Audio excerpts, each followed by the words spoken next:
Allie, if you had 1 minute to encourage another mom during this season, what would you say? First thing I would say was, if you feel like this is hard, it's because it is. Sorry, we have a kid trying to give us pencils in here. I would also say, because the way we're seeing people mostly right now is social media, don't compare yourself to other moms. We all have different gifts. And so the time that we spend with our kids and our family is going to look very different. So if you see a mom doing projects with their kids that you're not doing, that's okay. You don't have to do all the things with your kids. Just do the things that are important for your family. But I also like to remember that God's mercies are new every morning, because sometimes at night I'm like, ooh, today it was a rough day, but tomorrow is different. So I think those are things I would say that would be encouraging to me. That's so true. And kids are so forgiving, aren't they? Oh my goodness. When we blow it, not only, God's mercies are new, but man, our kids are too. So that's good that we get to start over. Great perspective, Allie. Thank you. We're back with Sean Ray, and we've got a question for him. Basically similar to the one that Pam asked Allie, but it's now just looking at from the guy side. What would you say to another dad? I mean, that might be working at home, might be just trying to do, be a homeschool teacher, and he's never done that before. And maybe he's got stuff in the backyard to do that he's, grass to mow and everything. But, what would you say to him during this season if he's discouraged in some kind of way? What words would you give to him?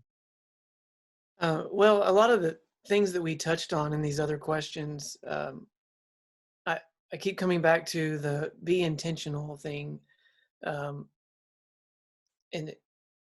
this will pass. So there's some encouragement, and like Allison said, like, we're not perfect.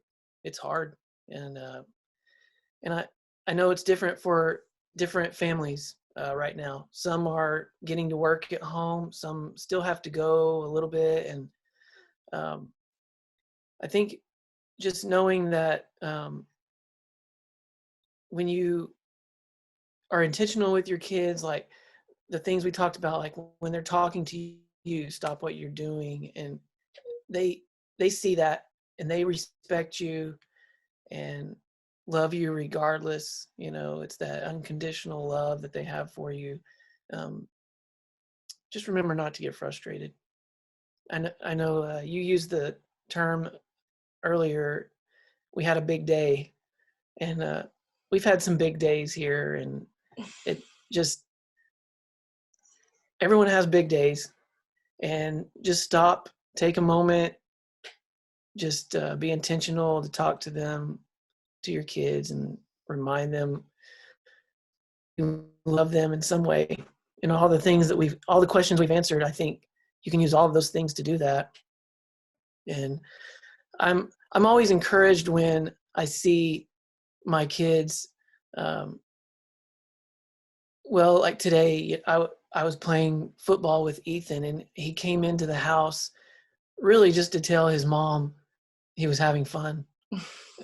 And I was just playing. We play football in the yard a lot, but I think we've had some busy days here at the house, and just me taking that time to go out with him and throw the football for a little bit, it made a difference. So,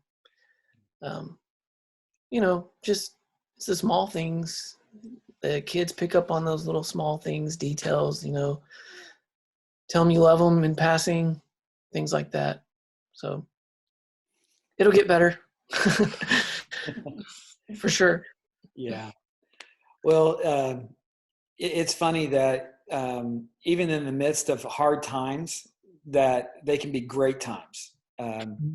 It's almost like God really has brought the family back closer together as a result of all of this. We would have never forecasted this. We would have never wished it on anyone.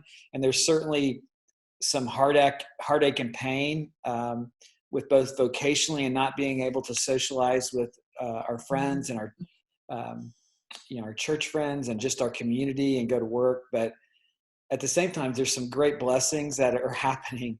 And so, you guys as parents, don't forget to write some of this stuff down of what you all are experiencing, because journaling or something like that might be a great idea to consider, because we're going to look back on this. I mean, how long the Lord will tarry before he returns, I don't know. But if it were to be 100 or 200 years from now, this season of life will forever be talked about. Mm-hmm. And so as you think about the family beyond your family and the next generations, document some of these things that you all have said. You've brought in some great wisdom, some insight. Put those things down. Put a scripture verse next to that devotion that you looked at and start it and say, well, that was really special. And write some of these moments down, because you're going to look back on these and your kids will look back on them too and remember. Yeah. I keep telling my kids, don't take this for granted. It's a unique thing. It's never happened in our lifetime and may never happen again. All this time we get to spend at the house together. So I'm trying to remember that myself. Don't take it for granted, but yeah. Good stuff. Well, hey, thanks for joining us tonight, Sean and Sarah, and Allie and James. Thank you all for you're up there on the top of the screen there. We'll say hi to you guys, but we sure appreciate you having us or coming to our living room and in different parts of your house, but joining together. And I know this is going to bring great encouragement to families. And so thank you all for taking the time out and sharing with us. Yeah, thanks for having us. Thanks for having us. Thank your kids for us too. Yeah. Talk to you later.